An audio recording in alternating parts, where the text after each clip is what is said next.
So I'm going to try something a little different today, so it may work or may not, so let's see. On this Music Sunday, I wish my ability had more possibility. However, I hope my words find acceptability and not hostility. For our Bible tells us how Jesus had a crew of 12 quirky guys. They all had funny names. I know that's no surprise. Peter the Rock and Thomas the Twin, to name but two. Out of this crew, it's no surprise that Barnabas had a funny name too. The encourager he surely was. By name and deed he exhorted those he met to follow the Nazarene. Words of encouragement and exhortation he would share. From such we too can learn, just like the widow, to let our hearts sing. Today there is much I could say, perhaps words of wonder and words of joy. However, it's worship today that gives my heart inspiration. Music is magical, and I'm sure our maestro Tony of 70 years would agree, full of wonderful melody. Whether it's grime or soul music, it's full of personality. Its twinkling notes and discordant beats remind you of places and times gone by. Songs of love or of despair, the scriptures truly do inspire us. For surely we are called to follow our commandment of love given to us. Whether you play an instrument, sing untune, or struggle to keep to any beat, God hears it all the same, just as sweet.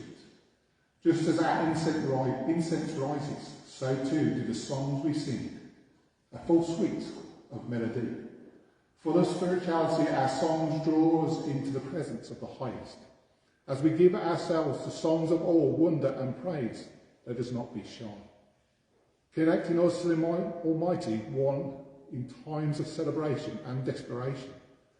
Unless we're in the choir, our proficiency does not have to be perfect. Respiration. In COVID, we felt the loss of songs sung and joined perhaps in Zoom, as our phones also rung.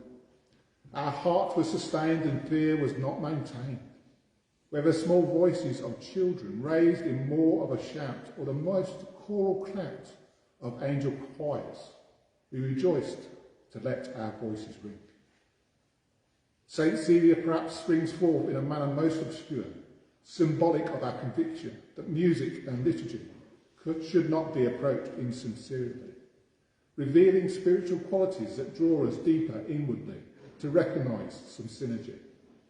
So today, as the choir sings, as we receive, let us be able to perceive the presence of the Almighty that draws us into unity as a sign of community. Recognising our shared identity, we discover that we can recover and uncover God's message of love to us all. So that's as far as I got with a bit of rhyming. And I definitely wasn't going to sing. Music gives us an awful lot. Music in church draws us together into unity. It encourages us to lift our voices. And research shows us how that communal singing is good for our mental health. We all perhaps felt the loss in COVID. And when we came together again and were able to sing for that first time, I don't know about you, but my heart rose within me.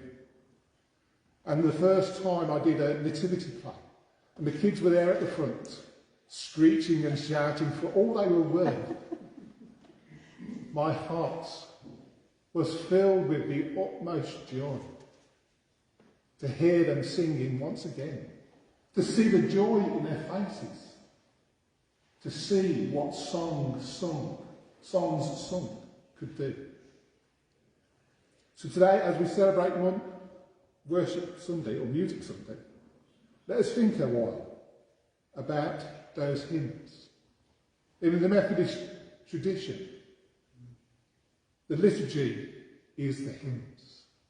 And for us too, the liturgy and the hymns work together, hopefully in perfect harmony. We come together to raise our voices. We come together and commit ourselves anew to God. So whether it's catchy tunes or more sombre hymns, they all remind us of something, of who God is for us, and what God means to us. Some are theologically deep, some just skirt across the shallow waters. But they all inspire us and remind us of something. Have you ever heard a tone and suddenly you're reminded of someone or some place? Perhaps now every time you hear Phil Collins playing those drums, you suddenly fancy a bar of milk chocolate. Whatever it is, music means a lot to us. For those people enslaved, music was a symbol of fighting against oppression. For the Jews, it inspired them and enabled them to continue even in the midst of the camps. Throughout the Bible, music is mentioned again and again. We have a whole book, the Psalms, dedicated to music.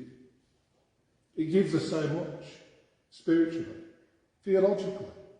It is so deep and inspires us and generations to come to draw closer to God. So as we gather today, don't worry about what others think. You may not be as good as our choir. You may think that you can't sing. But all of us have an inbuilt instrument. And as I said before, God hears it the same. So to his ears, our songs, whether in tune or slightly offbeat, are still an incense, a smell ever so sweet. Amen.